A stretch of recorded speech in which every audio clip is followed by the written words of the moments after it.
എല്ലാവർക്കും 8ാം തരത്തിലെ പാഠം 9 ആടിന്റെ ക്രൂരകൃത്യങ്ങൾ എന്ന പാഠഭാഗത്തിലേക്ക് സ്വാഗതം.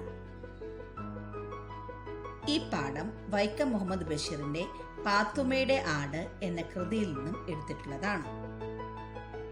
ഇനി അദ്ദേഹത്തെ പറ്റി നമുക്ക് കൂടുതൽ അറിയാം. ബേപ്പൂർ സുൽത്താൻ എന്ന അപരനാമത്തിലാണ് അദ്ദേഹം അറിയപ്പെടുന്നത്. വൈക്കത്ത് ജനിച്ച അദ്ദേഹം ബേപ്പൂരിലേക്ക് പോയതുകൊണ്ടാണ് അദ്ദേഹത്തെ ബേപ്പൂർ സുൽത്താൻ എന്ന് അറിയപ്പെടുന്നത്. നോവലിസ്റ്റ്, കഥാകൃത്ത്, നാടകകൃത്ത് എന്നീ നിലകളിൽ അദ്ദേഹം പ്രശസ്തനായിരുന്നു. അദ്ദേഹം ഒരു ജനകീയ എഴുത്തുകാരൻ ആയി അറിയപ്പെടുന്നു. ബഷീറിയൻ ശൈലിയിലാണ് അദ്ദേഹം രചനകൾ നടത്തിയിട്ടുള്ളത്. ജീവിതത്തിൽ കണ്ടുമുട്ടിയവരെ അദ്ദേഹം കഥാപാത്രങ്ങളാക്കി. പ്രേമലേഖനം, ബാല്യകാലസഖി, ശബ്ദങ്ങൾ, പാത്തുമ്മയുടെ ആട് തുടങ്ങിയവയാണ് അദ്ദേഹത്തിന്റെ പ്രധാന കൃതികൾ. ഇനി നമുക്ക് കഥയിലേക്ക് പോയാലോ. പതിവ് പോലെ ചാരുകസേരയിലിരുന്നാണ് ബഷീർ എഴുതാറുള്ളത്. അവിടെ തവിട്ട് നിറത്തിലുള്ള ഒരു ആടെത്തി. ഈ ആടാണ് ഈ പാഠത്തിലെ കേന്ദ്ര കഥാപാത്രം. ബഷീറിന് ഈ ആട് ആരാണെന്നറിയാനുള്ള ആഗ്രഹമുണ്ടായി. കാരണം അതിരാവിലെ അടുക്കളയിലെത്തി ആട് പ്രാതൽ അകത്താക്കും.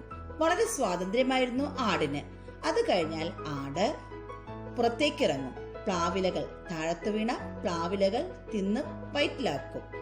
ഈ പ്ലാവില തിന്നാൻ ആടിന് ഏറ്റവും പ്രിയപ്പെട്ടതാണ്. ചക്കയുടെ മരമായ പ്ലാവ്, ആ പ്ലാവിന്റെ പഴുത്തില താഴെ വീഴുക പതിവാണ്. അതിനുശേഷം ആട് ചാമ്പക്കയുടെ അടുത്തേക്കാണ് പോകുന്നത്.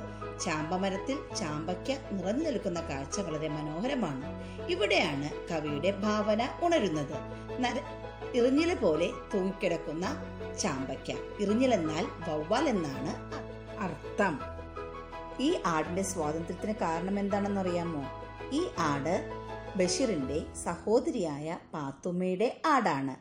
ഒരു ദിവസം ബഷീറിന്റെ ബാല്യകാല സഖിയും ശബ്ദങ്ങളും ആട് അകത്താക്കാൻ ശ്രമിച്ചു.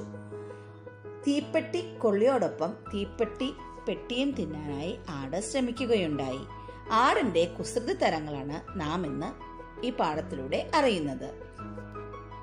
ഒരു ദിവസം പതിവ് പോലെ കുട്ടികളിലൊരാളായ അബിയും കളിച്ചുകൊണ്ടിരിക്കുകയാണ്. അബിയുടെ കയ്യിൽ വെള്ളയപ്പം ഉണ്ടായിരുന്നു.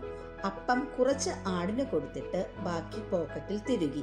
എന്നിട്ട് ആടിനോട് കഴിക്കുവാൻ പറഞ്ഞു. ആട് പോക്കറ്റോടുകൂടി അപ്പം അകത്താക്കി. ട്രൗസർ കീറിയത് കണ്ട് കുട്ടികൾ കളിയാക്കാൻ തുടങ്ങി. അപ്പോൾ ബഷീർ ഇടപെട്ട് ഈ പ്രശ്നം പരിഹരിച്ചു. ഇതോടെ പാഠം അവസാനിക്കുന്നു. എന്നാൽ ഇവിടെയാണ് നിങ്ങൾ തുടങ്ങേണ്ടത്.